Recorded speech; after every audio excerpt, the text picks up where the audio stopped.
Good morning. This is Father Stephen Kelly from St. John's Church in Detroit.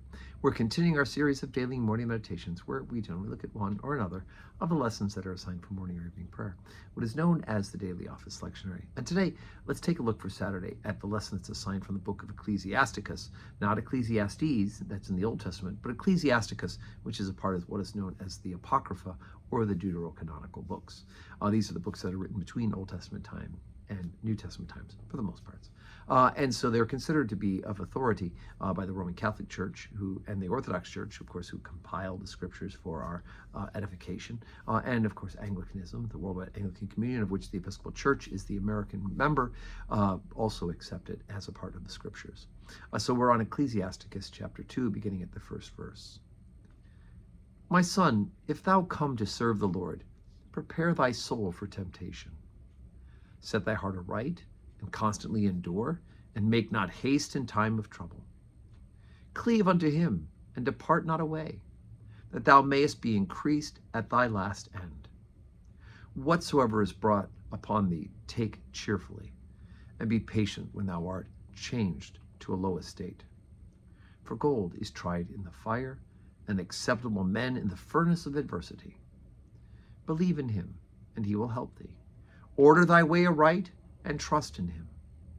Ye that fear the Lord, wait for his mercy, and go not aside lest ye fall. Ye that fear the Lord, believe in him, and your reward shall not fail. Ye that fear the Lord, hope for good, and for everlasting joy and mercy. Look at the generations of old, and see. Did ever any trust in the Lord, and was confounded? Or did any abide in his fear, and was forsaken? Or whom did he ever despise that called upon him? For the Lord is full of compassion and mercy, long-suffering, and very pitiful, and forgiveth sins, and saveth in time of affliction. Woe be to the fearful hearts and faint hands, and the sinner that goeth two ways. Woe unto him that is faint-hearted, for he believeth not, therefore shall he not be defended. Woe unto you that have lost patience, and what will you do when the Lord shall visit you? They that fear the Lord will not disobey his word, and they that love him will keep his ways. They that fear the Lord will not disobey. They that fear the Lord will seek that which is well, pleasing unto him, and they that love him shall be filled with the law. They that fear the Lord will prepare their hearts and humble their souls in his sight, saying, we will fall into the hands of the Lord and not into the hands of men. For as his majesty is, so is his mercy. Okay, so the Ecclesiasticus is a book of wisdom sayings, like the Wisdom of Solomon or the book of Proverbs, and tells us a little bit about the nature of God and how it is that we're to live in relationship with him.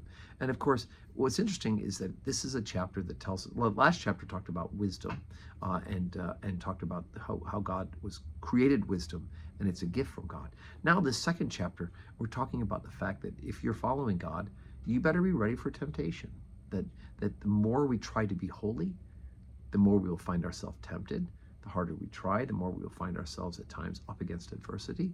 And as gold is tried in the fire, acceptable men are in the furnace of adversity. So we will be tried in the sense of being purified. As we make that decision to follow Jesus Christ, we need to actually be purified. We need to have the residual of that sin worked out. And so some of that will come through temptation and adversity.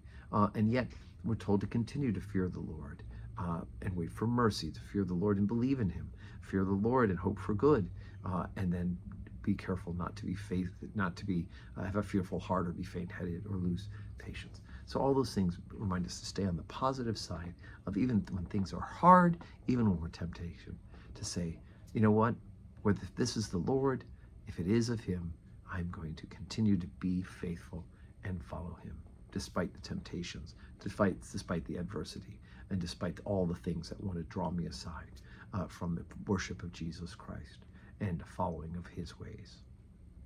So today's Saturday. No public worship at St. John's, but tomorrow, of course, is Sunday, and we will be gathering for worship. And of course, 7:30 morning prayer, 8 o'clock Holy Communion, 10 o'clock Holy Communion, 5:30 evening prayer, with the opportunity to receive Holy Communion. So I'd be preparing now. And hey, Invite a family member or a friend to join us for church. Invite your neighbor, right? It's a holiday weekend. Invite them to come and worship with us. And God willing, we'll see you tomorrow in church.